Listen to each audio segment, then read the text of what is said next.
Proverbs chapter 7, verses 10 through 21. And behold, there met him a woman with the attire of an harlot, subtle of heart. She is loud and stubborn. Her feet abide not in her house. Now is she without, now in the streets, and lieth in wait at every corner. So she caught him and kissed him, and with an impudent face said unto him, I have peace offerings with me. This day have I paid my vows. Therefore came I forth to meet thee, diligently to seek thy face, and I have found thee. I have decked my bed with coverings of tapestry, with carved works, and with fine linen of Egypt.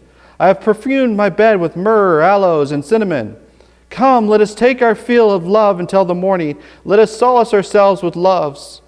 For the good man is not at home. He is gone on a long journey.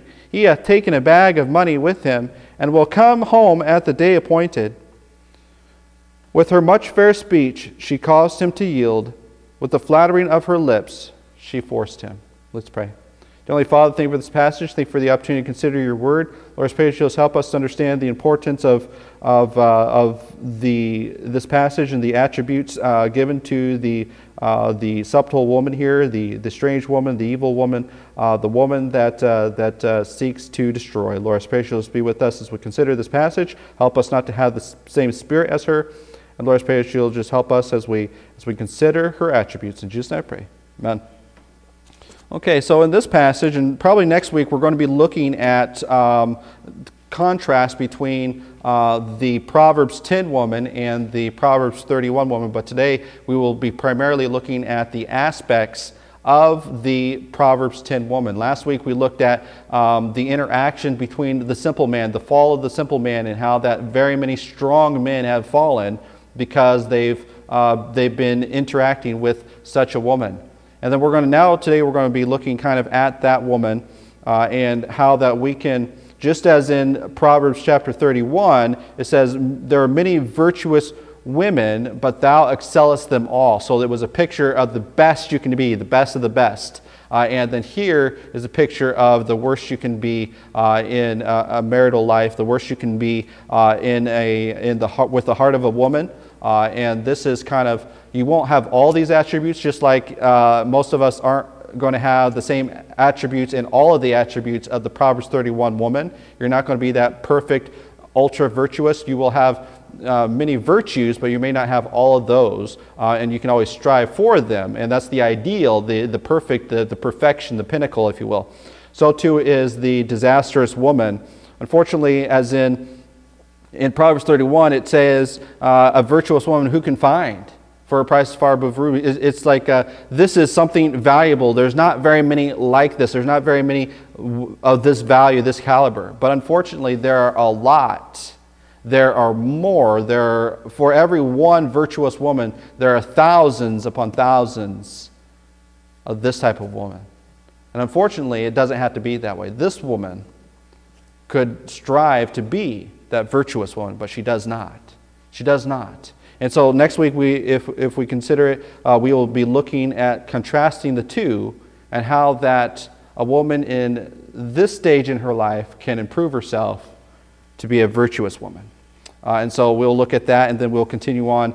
I think we need to look at those and kind of compare those before we continue on to chapter 8, Doth Not Wisdom Cry? And then it continues on kind of explaining a little bit more of these two types of women, the differences between this one and that one, the one that builds her house and the one that teareth it down by her hands. If we look at Proverbs chapter 14, for example, Proverbs chapter 14,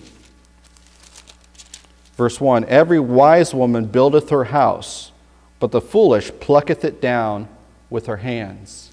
Plucketh it down with her hands.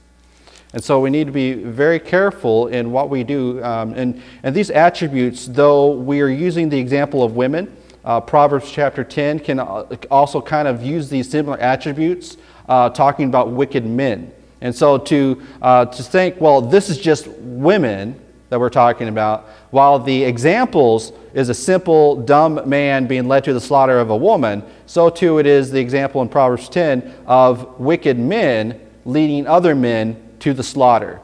And so we need to understand that while the examples The attributes can be any type of person, any man or woman, married or single. But the example here in this picture that he's looking out in the casement to give to his son is one of these attributes. And each person, whether or not they have all these attributes, well, I only have 9 of the attributes and there's 35 attributes, and so I'm okay then. No. Each one of these attributes, just as each one of the attributes of the Proverbs 31 woman can cause blessing to come upon somebody's life, if they even have one of those virtues of the Psalm 31 woman, can receive virtue and blessing. So too, that if somebody has one of these faults and wicked attributes of the Proverbs 10 woman in their lives, they need to forsake it, they need to leave it, they need to flee from it, because then it can draw them in. Because when you have one, what does the Bible say is if you obey the law in all matters except for one, you've broken the law, you failed.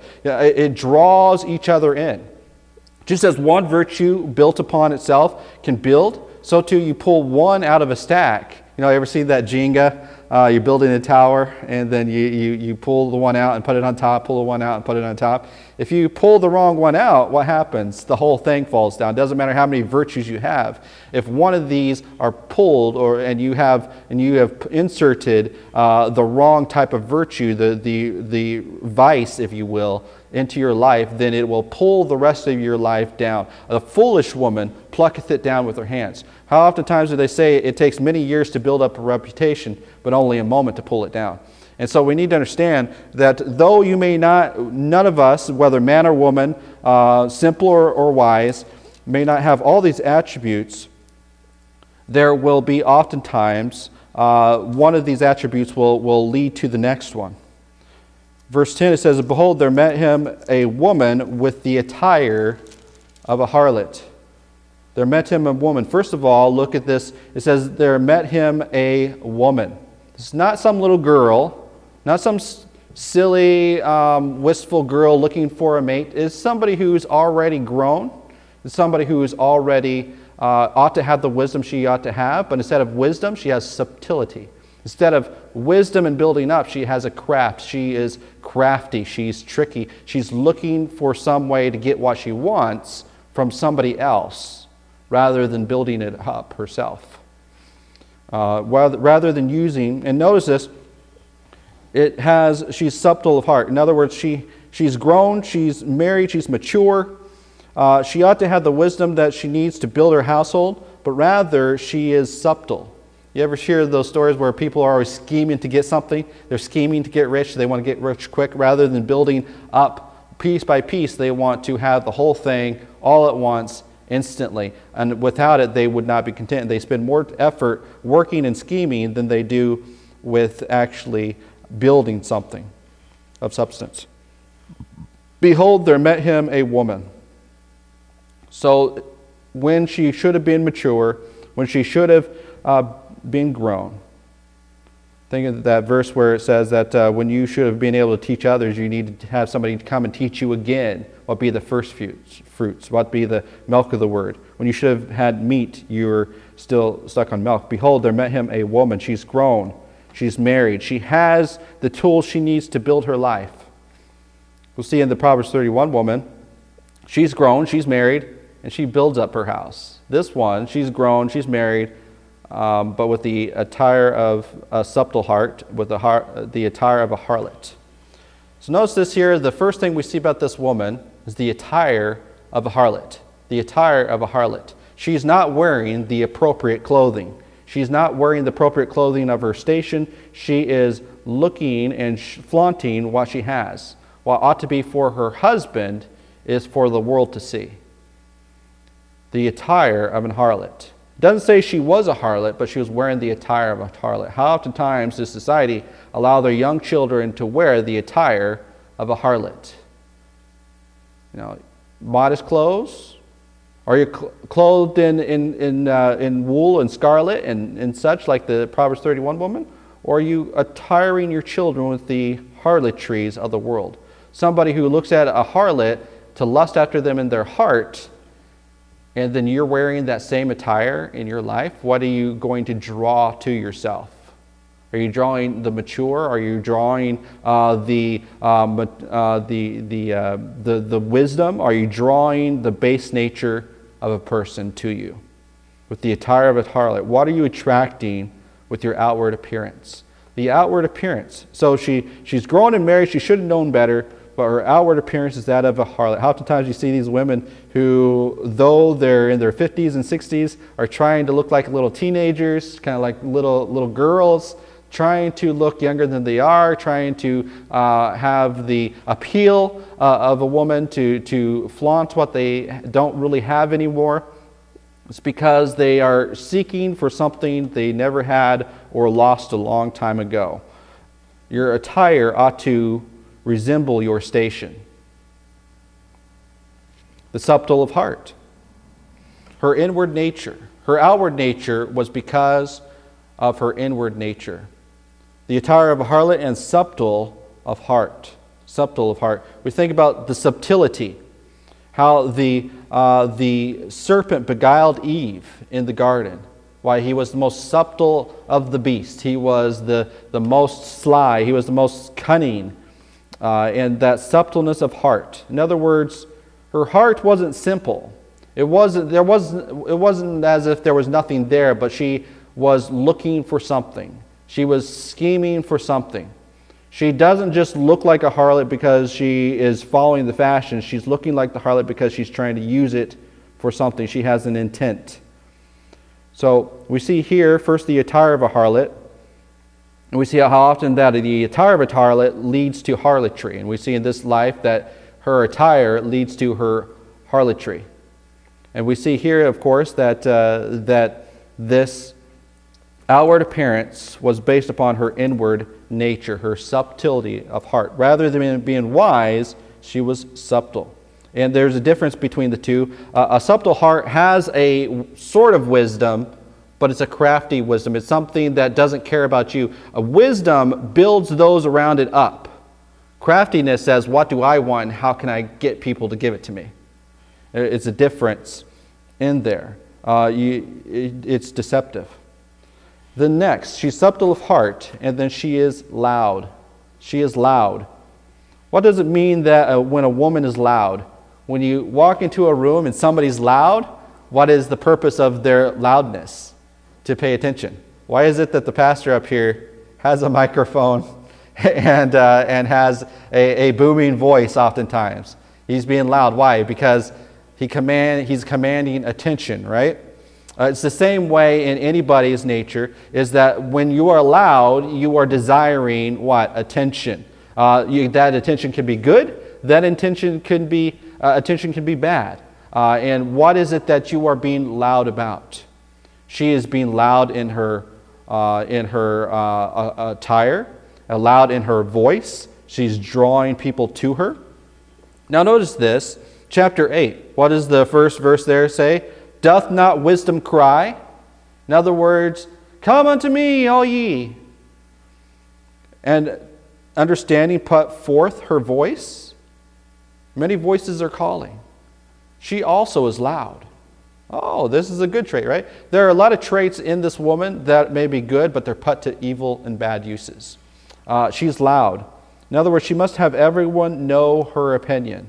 How many times have you seen these women that the husband and the wife come in together, and the husband is just all quiet? You know, I'm naturally a quiet type of person, and Bridget likes to socialize and stuff with that. But it's not like that she overtalks me. She never overtalks me. She doesn't have to have her opinion. When we talk, we usually compliment each other in our conversation. We usually share with one another. When we're talking with one another, it's not one of us dominating the conversation. When she talks, she shares. You know, oftentimes I hear conversation is supposed to be kind of like a ping pong game or whatever. You know, back and forth. You know, but a friendly game, not a competitive game where you try to knock the ball out of the park. But anyway, or at least off the table. But rather, it is one of a balanced give and take, a sharing of information, a sharing and caring. But she is loud, meaning that everyone must know her opinion, and that if somebody else has a different opinion, then she must be able to talk over them to prevent their opinion from getting out. She is loud. It is her way or the highway. No one else is right but her, and her conversation is important. Nobody else's is important. All eyes must be on her. She must be the center of attention. She is loud. On contrast to the Proverbs 31 one we'll look at next week, of course, that she's in the background. She's building up her household. Her husband is the one who speaks in the streets. She is loud. She must have everyone know her opinion. Are you the type of man or a woman that when you enter into a room, everyone must know what you're thinking, everyone must know what you want, everyone must listen to you? Now, I'm not talking, obviously, this is organized, everyone not must, at this time I'm in my office is speaking to you and garnering people's attention. Now, if, say, I were speaking up here and we have half people off in the corner drinking coffee and another half over there playing ping pong on a table they set up, and then another half over here counting the offering in the middle of the service, and the other one over here doing whatever he's doing, they're not paying attention to the message. Doth not wisdom cry? Doth not wisdom put forth her voice? You need to understand, be wise. But when you are loud, when you're demanding, when the situation does not call for it, when you have not placed in an authoritative position to do that, when you are supposed to be in a subservient position, whether a boss with an employee, whether a husband with a wife, or with when the teacher is speaking and you being the student, you're in a subservient position, and yet you are loud, desiring that your opinion. How oftentimes have you seen a little 18 minus something wanting to tell their opinion and everybody else is wrong, including that wise professor so-and-so, and rather than being quiet and submissive and allowing the person, whether they think they're right or wrong, to continue in their speech. What's that saying is that when one holds their silence, even if they're a fool, they're considered wise. She is loud. She must have everyone know her opinion. If you're in a subservient position in whatever situation, are you waiting to be spoken to? Are you waiting to the right opportune? Are you sharing as equals in the church? Are we sharing a conversation of equals, or do you think that you have to be over someone else? I hold this position, therefore my opinion matters more than yours. No, it's not. We are all equals, submitting one to another, esteeming each other better than ourselves. We ought not to be loud and boisterous. Now, naturally, some people are a little bit louder than others, just by nature.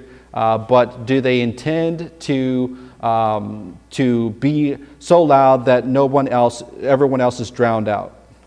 No, she must have her opinion. So when we have in our own selves, are we so loud that our opinion must be correct and no one else can speak? And stubborn. She's loud and she's stubborn. In other words, when you're stubborn, you cannot be corrected. You cannot be taught. Are you the type of person who not only are you loud and have to tell everybody else what to do, that when somebody tries to correct you, tries to even have a conversation with you, not even to correct you, just to speak with you on equal terms, that you feel like everything's an attack. You feel like everything is out to get you. You're stubborn. You feel like your opinions that are contradicted are a contradiction upon yourself. You're stubborn.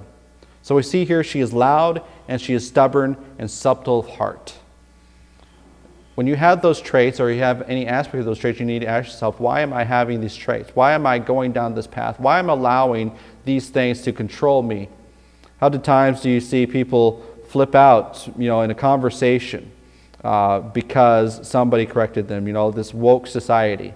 What happens? Seeing people that freak out just because somebody contradicted them, whether right or wrong, and then they have a meltdown there in public. How can you believe such a thing? Why would you ever do such a thing? These people are and they have their own opinion, they have their own thing. They're loud and they're stubborn. Cannot be corrected. Wants her own way. So here she is. She's a grown woman in a family. She's loud, she's stubborn. She wants her own way. Everything has to be corrected. She cannot be corrected. Her feet abide not in her house. Her feet abide not in her house. She has a job. She has a position in life. She has a station in life, but she doesn't want to abide there. She doesn't want to dwell there. You think about the Proverbs 31 woman, what does she do? She buildeth her house. And here, by neglect, she's plucking down her house. She's neglecting her house. She has an obligation. She has a position in her life. She has opportunities in her life she is neglecting. Why? Because she doesn't take the time to learn. She's too loud, she's stubborn, and she doesn't want to do what she's supposed to be doing. She says, her feet abide not in her house. Notice this, now is she without, now in the streets. She is in her present moment. She's not content in her present moment. Where does she have to be now? When I go out somewhere else, when I have to go out, is my heart at home to build my home, to care for my family? When I go out on a long journey, is it for the purpose of my family or for my own lustful desires? Why do I go without in the streets? Am I now in the streets, or am I kind of dragging my feet, wanting to be with the family that I'm growing, that I'm building, that I'm surrounding myself with? Am I desiring to build something and I'm going out reluctantly to do such? But it says, now is she without. She's supposed to be abiding in her house. Notice this, it's nighttime.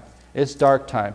When a family is going to bed, if they have young children, what are they doing? They're tucking their children in the bed. They're giving baths. They're washing their children. They're feeding their food, their family. They're doing all those things that family life requires of them.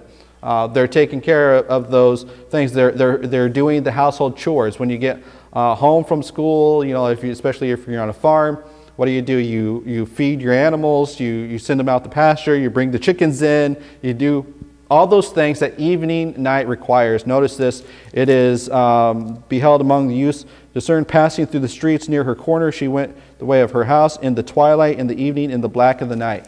Twilight and evening, black of night, you're supposed to be putting your house to bed. You're supposed to be doing those things that require to be for the nighttime. But she's not doing that. At this time in the darkness, she is now in the streets. She is now without. She has abandoned her home duties. She has no interest in her calling.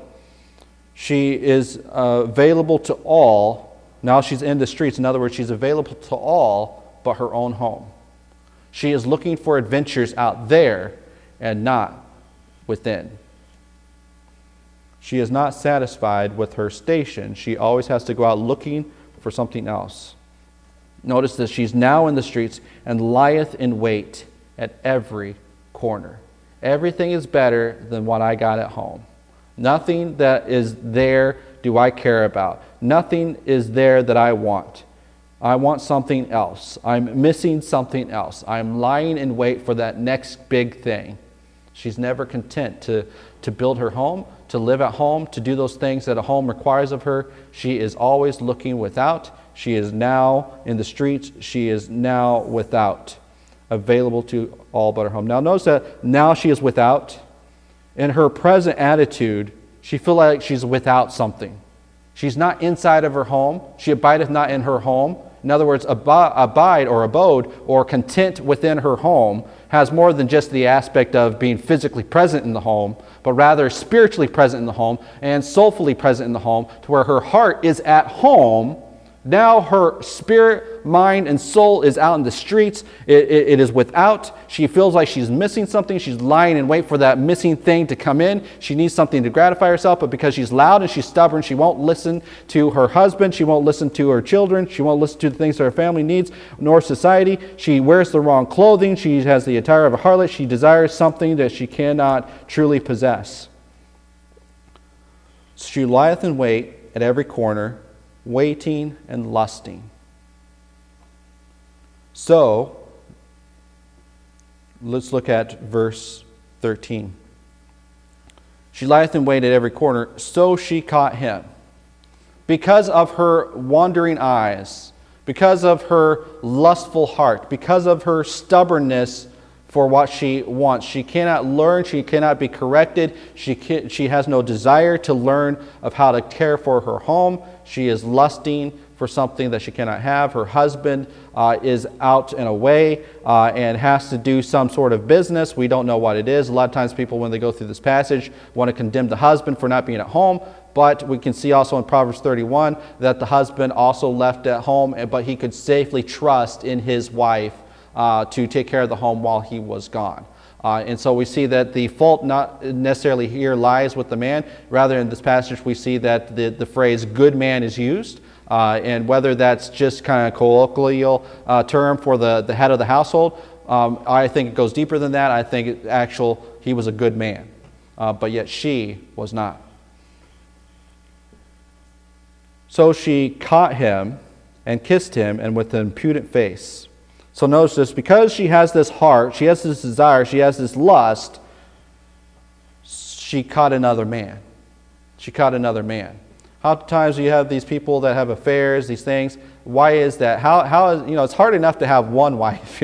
I don't know how I could go run off and get another girl off on the side, but men do it all the time. Women do it all the time. How is it possible that they do that? It's because of the previous verse. It's because they're actually actively looking for it. It's because, this whole, a lot of times when people talk about the character of a pastor and how that we say that a pastor must have only one wife, and then these people come along and say, well, one wife at a time. One wife at a time. It was preaching against polygamy. Well, no, it's saying you're supposed to have one wife for life. That's the Bible way. But how would you end up with more than one wife at a time? Other than, I would say, your first wife passing away and then you marry another. Other than that, what would you be doing? You would be looking for somebody. I even talked to a polygamist online a long time ago that was foolishly trying to preach about how that all the Old Testament people had multiple wives and different things like that. And then I basically asked him, how can you be faithful to Christ if you have more than one wife? Because you have a wandering eye. Why would you say you're godly when you're looking for your next wife or whatever, and so forth? It's because carnally they are looking for. They don't consider why the Old Testament people ended up having more than one wife, but they want to use it to justify their own stubbornness, their own wickedness, their own evil heart, and they're lusting after and searching. Job, the wisest, the patient man in Job, he says that I've made a covenant with my eyes. Why then should I look upon a maiden? Why would I want to go look for another wife? He says, I made a covenant with my eyes. If you dwell in polygamy, it's because you didn't make a covenant with your eyes. The Bible says that Solomon fell because of his multiple wives. There was purposes, there was reasons, because he had covenants to make peace with Israel. There was reasons, there was wisdom behind having so many wives as a covenant treaties were in that day and age, but his multiple wives caused him to fall before God.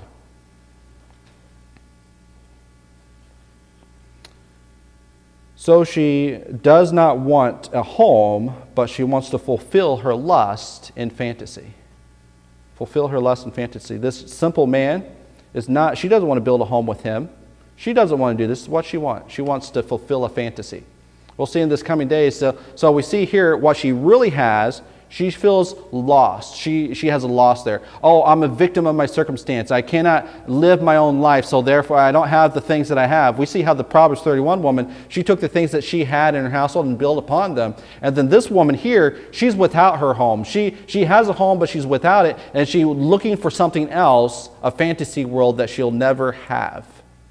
And therefore, when she's done with this man after they've taken their fill, and she goes back home, there will be another man. There will be another day. We see this in this passage. For she hath cast down many wounded, yea, many strong men have been slain by her. Why? It's a fantasy for a night. One night stands. And sometimes people's one night stands last a little bit longer than one night stands. Sometimes because of the grace of God and because of social norms and their inner circle, that they're prevented from fulfilling their lust. But how often, whether it's one day or it is 10 years, this person, this nature, is in many women who appear outwardly godly, appear outwardly to be grown and married, and have a subtle heart, one that is crafty and intelligent, and there's a spark of life there, but yet it doesn't have the content desire of building the home. It has a lust from without. Oftentimes we see people that are apparently godly in some sort of way outwardly, but yet they have fallen because of divorce and because of a wandering eye, and those things, because there was no contentment there, whether on both parties or one party or the other.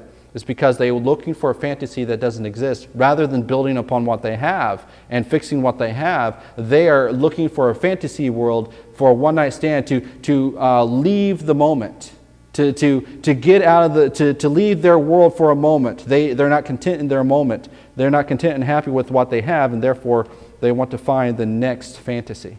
Whether that next fantasy they jump into is for a moment, one-night stand, or if it's for another 10 years and another 10 years. When they're finally satisfied and worn out by one fantasy, they go on to the next fantasy. One world, they go on to the next world. There is no contentment there. There is no happiness there. Why is it that people cannot have one life for life? It is because they are looking and searching for something without their home, so they caught something else. They ruined what they had. They go on to the next. And then after that is done, they go on to the next and the next. And before they know it, many are wounded, yea, many strong men have fallen. They are wounded, they are harmed, they are maimed, and they have nothing left to show for it because they plucked it down with their hands. Wise woman buildeth her house, but the foolish woman plucketh it down with her hands. Does not want a home, but wants to fulfill her lust. So she caught him. In other words, she caught him. Does not give him a choice, takes advantage of him. Oftentimes, because of their own selfish lust, they don't consider this young man. This young man in this passage, he's not married. He's a simple, stupid person. He's just one victim of many. You know, verse 26, she cast down many wounded. There are many strong men have been slain by her. She didn't care about those men. Those many wounded could have had a wonderful life. Those many strong men could have built strong households and strong families, but because she took advantage of them, she took their households to hell. And again, this happens with many men and many women that take other men and women who are unsuspecting of their subtle heart to hell with them. To hell with you, I don't care. I want my lust. I am loud and stubborn, and I will have my way. She never gave him a choice. This is why Solomon, again, is telling his son, you need to be prepared. You need to be shielded with wisdom and bound with wisdom before this woman gets a hold of you, because if you're dumb and stupid and you're a strapping young man just thinking about the lust of your heart and the young desires of your heart, that you will be beguiled and you will die because of her, and you will go to hell, and you will not have a family, you will not have a household, you will not build a strong thing, because she slew you. The way to hell, going down to the chambers of death.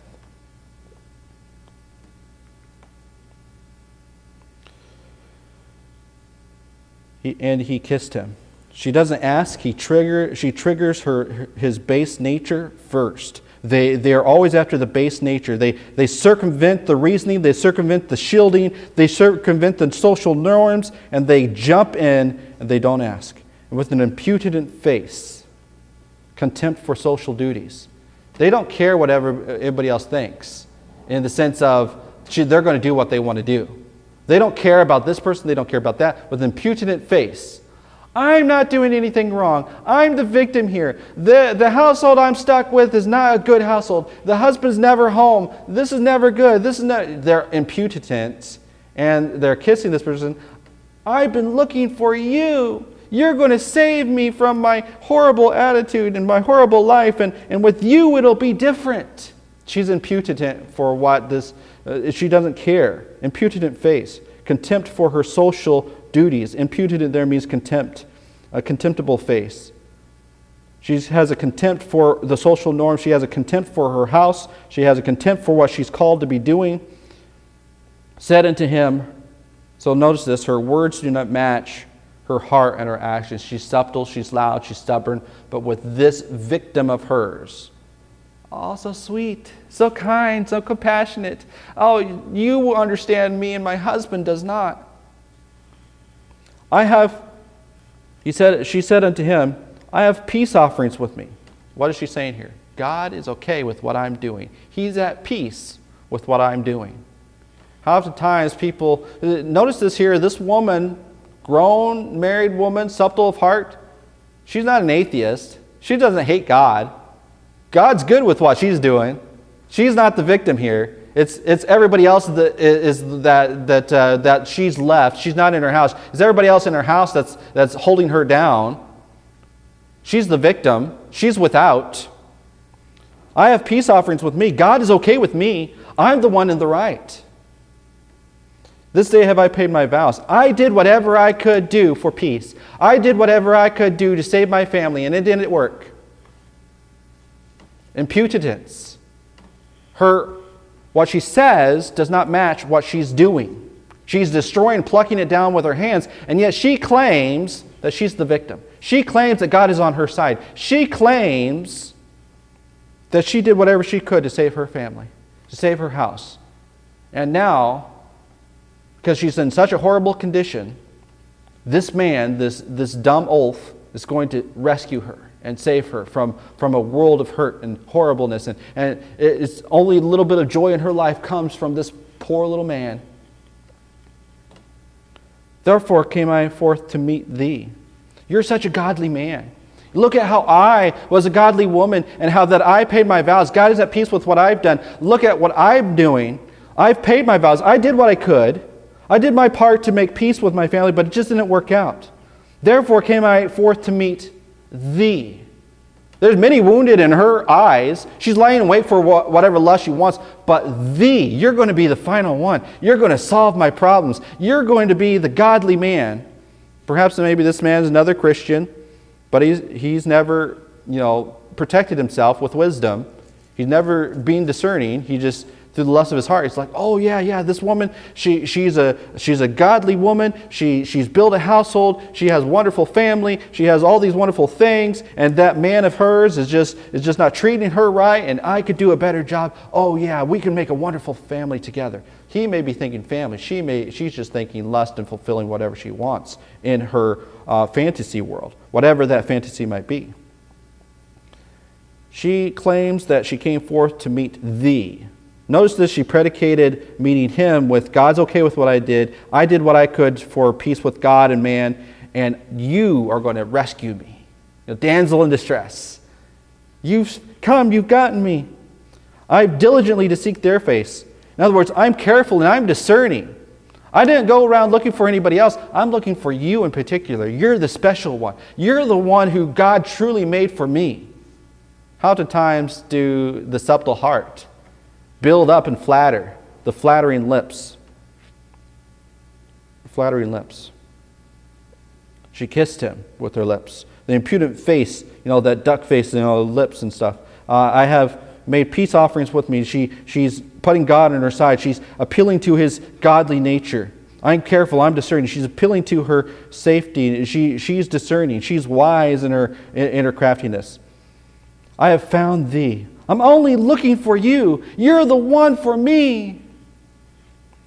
I have joined, and she says, I have. In other words, she says, join with me and you will have these things too. I have these things and you'll have these things. What can you get from joining with me? You know that I'm a married woman. You know I have all these things, but you know I'm a victim and God's on my side and I'm doing all these things and you can help me and rescue me. Again, we've seen many men with this attitude. We've seen many women with this attitude. They're beguiling men and women into this. It's not just about the man, not just about the woman. The heart, the subtle heart, the impudent face. In other words, join with me and you will have these things. I've decked my bed. You'll have a wonderful life. Your physical life, the lust of your flesh. She's jumping past virtue and true godliness. She's alluring to those, kind of satisfying those, but then she's jumping towards the craving natures of man. She's jumping towards the desires that he has. Maybe his life is not so well perfect either. And of course, this being a single man here, but then oftentimes married men as well, looking for something without, is also joining up with such a way and then decked with bed.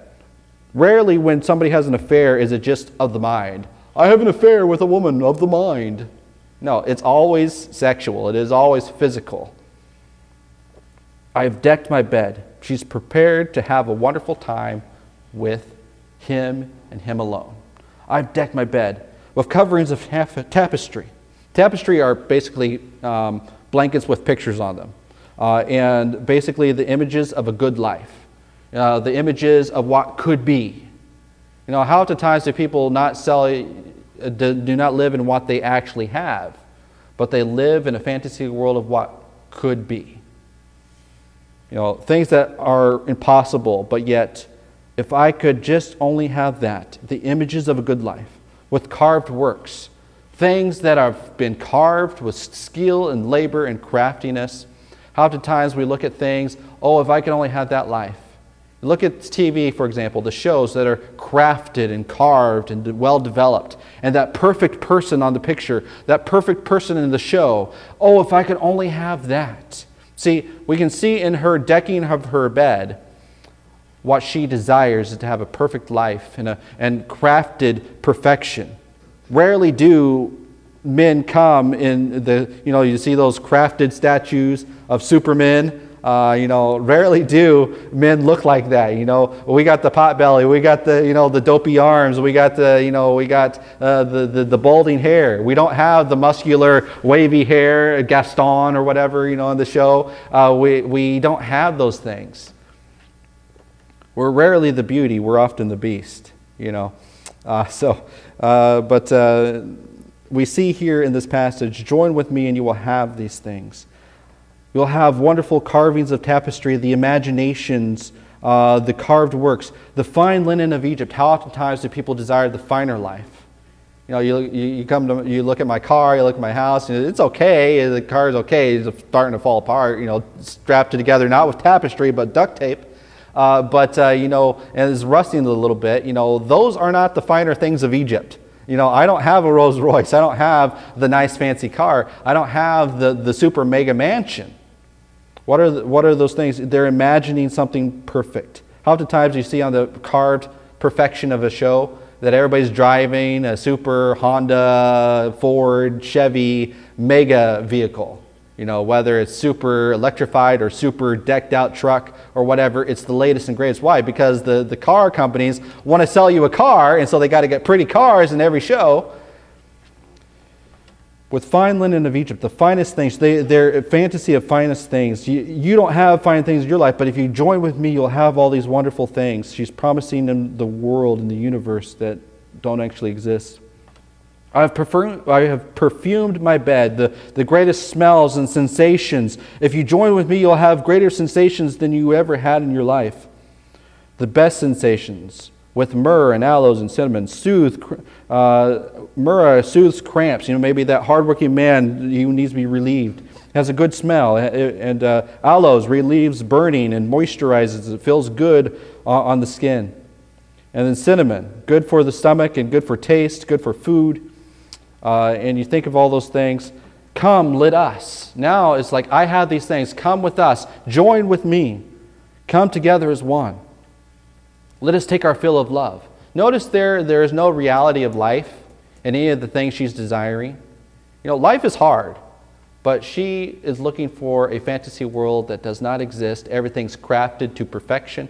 Everything is beautiful smells, beautiful, wonderful things. Sometimes hard work is a picture of manure on a field. We've talked about that a little bit tonight. Is that that's not the fantasy world. On TV, there is no smell-o-vision. You don't smell the horrible smells. You don't smell all those things. You usually see the person with the perfect face, the perfect skin, the perfect life, and the perfect script, and they never stutter over their words. They never struggle. Everything is down to a science, down to a perfection. The fancy British voice is so elegant and wonderful and mysterious. and yet your husband can barely belt out a couple words in the proper sentence structure and the proper sounds, and it's never the perfect thing. And if you listen to me long enough, it's ums, uhs, and doi. It's not really polished. It's not really eloquent like it is in that fantasy world. There's things that I struggle with that I'm trying to work on to improve my voice, but it's not an easy road. It's not an easy thing to just kind of, I can hear with the ear and say, hey, I don't want to hear that, but yet it's not easy to remove it from one's structure. But yet here we have carved works of fantasy that none of that stuff exists. If you look at I did it again, but anyway, if you look at your fantasy shows, the only time people stutter and have verbal pauses in any of those shows really is if they're actually mentally incompetent and they're trying to convey that on the TV set. Everybody else speaks perfectly, doesn't stutter, and they have a rhyme and a rhythm, and everything is perfectly spoken out and such. Rarely is the world like that. I have perfumed my bed, the best sensations. Come, let us take our fill of love. They're united in love, but nothing else. They want loves of sensations of the world, but nothing else do they care for.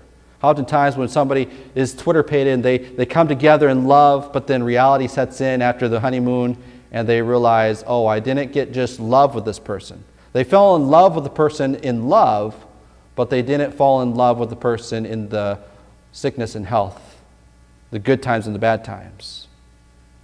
They're unsatisfied with what they ended up with, because it is not that fantasy world that they desire. Take our fill of love until the morning. United in love but nothing else. Until the morning basically means not until death do us part. It's basically until he has to go back to work. Until he has to go live his life. See, this young man, this simple man, he is enjoying the night with her. But then when reality sets in the next day, he goes off alone, if at all, as she goes on to the next mark. So too it is with a lot of people when reality sets in, whether it's a night or 10 years or whatever long they struggle with, they never change their character, and therefore, after that set amount of time, they're gone. Take our fill of love until they're full of love, and then all the reality sets in until the morning when they wake up, when they become woke. It's not until death do us part, it's when all the love is gone, when I'm filled up, and when I now have to face reality, you're gone. Let us solace ourselves with loves. In other words, forget our lot in life and just live in this fantasy world until we have to face reality, till the morning. Take our fill of love. He says, for the good man, the master of the family, the household, is not home. He's not here. I'm by myself alone. He has gone on a long journey. He will not catch you with me. He hath taken a bag of money with him. That money's not for me. He's not spending money on me. He's not thinking about me. He's only thinking about himself. She doesn't care about the household. She doesn't care about the things that he has to do to provide a family, provide food on the table, and to get money for the family, and to do those business things of whatever he's doing. He doesn't care what the good man has to do. She only cares about her fantasy world. She doesn't care about building up her household like the Proverbs 31 woman. She only desires to have her own lust and flesh. She doesn't care about building up a family or a household. She only cares about her love, her solace, her fill. Let me have my thing. He's gone on a long journey. Whether that long journey has been one of physical steps away, or it's because they've grown distant because of her loudness and stubbornness and impudent heart. He has taken a bag of money with him. It's not for me. He's doing something else. And will come home at a day appointed. In other words, this man is still timely. She can rely on him, but he can't rely on her. But yet, she takes that as his fault. He's taken this, and then the last here, verse 21 says, with her much fair speech. She's a great talker. She knows how to compel him. She knows the exact things because of her subtle heart. She knows the exact things to say to her to him to get him to yield. With her much fair speech, she caused him to yield. In other words, if he resisted, more speech, more impudence, more stubbornness, more loudness. She's going above and beyond, and she's just kind of beating down his defenses with her much fair speech. She didn't physically force him, other than like kissing him and grabbing a hold of him, but she's not the stronger one, but yet with her much fair speech. She's subtle of heart. She's not stronger in physicalness, but she's stronger mentally than this poor dumb man. With much fair speech, she knows just what to say. She caused him to yield. She didn't relent at any resistance he might have offered. And with the flattering of her lips, she built him up in this fantasy world, this imagination of thing that, I could have that with her. I can enjoy that with her. I don't have to worry about the bad things in life. I don't have to worry about the punishment or the ramifications of society. I can enjoy that with her for the moment. And then we'll worry about tomorrow when it comes. With flattering her lips, she spoke him up. She never spoke down to him. Of course, when the morning comes, when she's satisfied with whatever she lusted after, hit the door. No longer is she happy with him, but in that moment, spoke him up, never spoke down to him.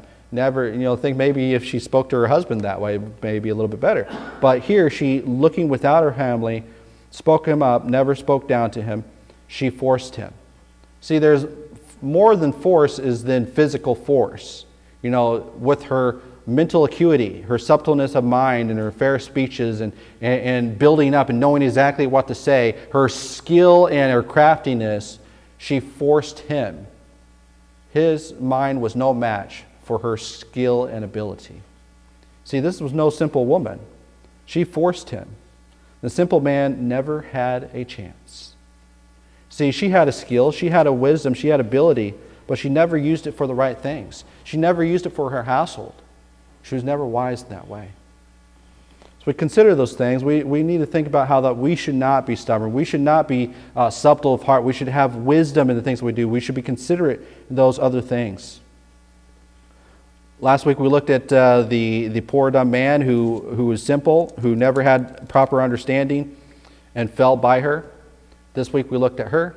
Next week we're going to contrast her with the wise woman of Proverbs 31.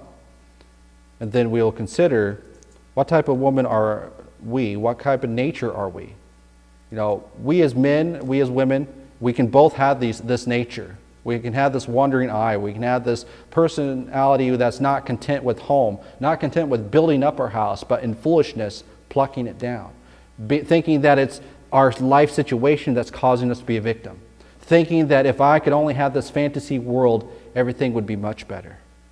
And going from one fantasy to the next fantasy to the next, never building up what you have at home. Consider this and be wise. Let's pray. Dear Heavenly Father, thank you for this day. Thank you, blessing gives, Lord, the opportunity to consider our hearts, consider the spirit that is within our hearts. Are we subtle like the devil, or are we wise like the Lord? Lord, I pray you'll help us to choose this day whom we will serve in our heart, what we will bind there, and help us to be wise. In Jesus' name I pray. Amen.